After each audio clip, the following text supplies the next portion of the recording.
সম্পত্তি দখল ও ফসলি জমির মাটি ইটভাটায় বিক্রিতে বাধা দেয় এভাবে আপন বড় ভাই ও তার ছেলেকে হামলা ও মারতে তেড়ে আসেন রামু উপজেলার যুবলীগ নেতা ও সাবেক উপজেলা চেয়ারম্যান রিয়াজুল আলম।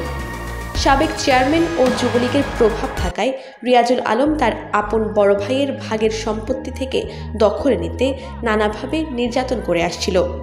সর্বশেষ গত মঙ্গলবার নিজের জমিতে জোরপূর্বক পানি সেচে বাধা দিলে মারধর করে। এতে গুরুতর আহত হয় মাহবুব আলম ও তার ছেলে আনিমুল কবির।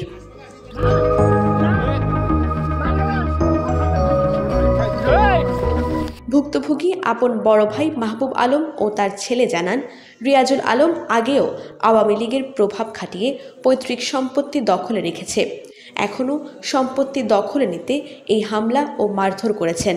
আমি আমার নিজস্ব জমি দেখার জন্য বেরিয়েছি, হতে শুনতে পেলাম আমার জমির গর্ত থেকে রিয়াজুল আলম পানি বিক্রি করছে।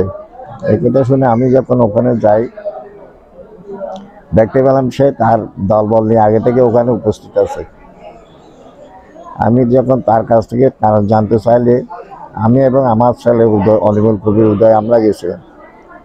ইহা শোনার পরে ইহা দেশে ক্ষিপ্ত হইয়া আমার উপর বাপ বেটার উপরে একসাথে তারা দলবল নিয়ে আমাদের মারধর করা আরম্ভ করে লাঠি সুটা নিয়ে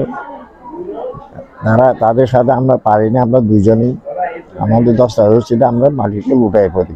রিয়াজুল আলম সাবেক উপজেলা চেয়ারম্যান এবং উপজেলা যুবলীগের সভাপতি ও সাবেক উপজেলা চেয়ারম্যান, সে দলীয় প্রভাব খাটিয়ে আওয়ামী লীগের দলীয় প্রভাব খাটিয়ে আমারও মারধর করে।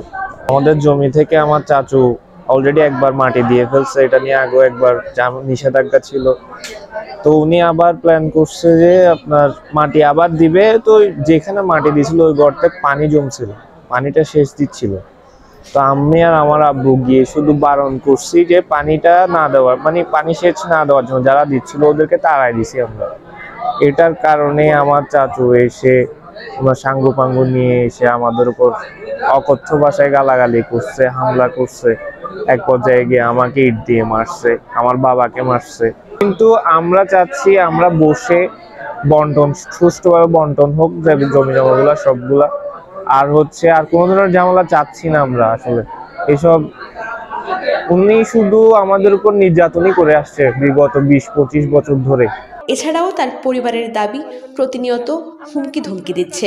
আমার ছেলেকেও প্রথমে যখন ওইখানে গেছে, না চাচু এটা একটু মিটমাট করে করলে ভালো হয় জিনিসটা, এখানে কিছু কি হয়েছে আমি তো জানি না, এই জিনিসটা এটা বসলে ভালো হবে।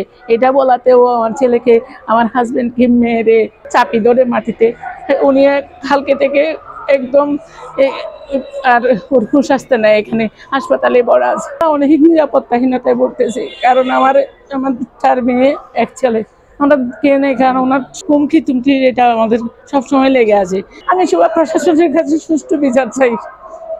আর এটা মিটমাট হওয়া, আমাদের জমি জমা সংক্রান্ত বিষয় নিয়ে বসে একটা মিটমাট হয়ে যাওয়া, এটাই চাই আমি। এ বিষয়ে রিয়াজুল আলমের সঙ্গে মুঠোফোনে একাধিকবার যোগাযোগের চেষ্টা করেও বক্তব্য নেওয়া সম্ভব হয়নি।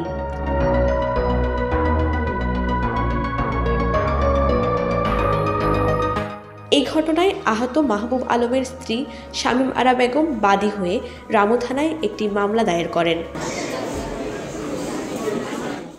Desk report, TTN।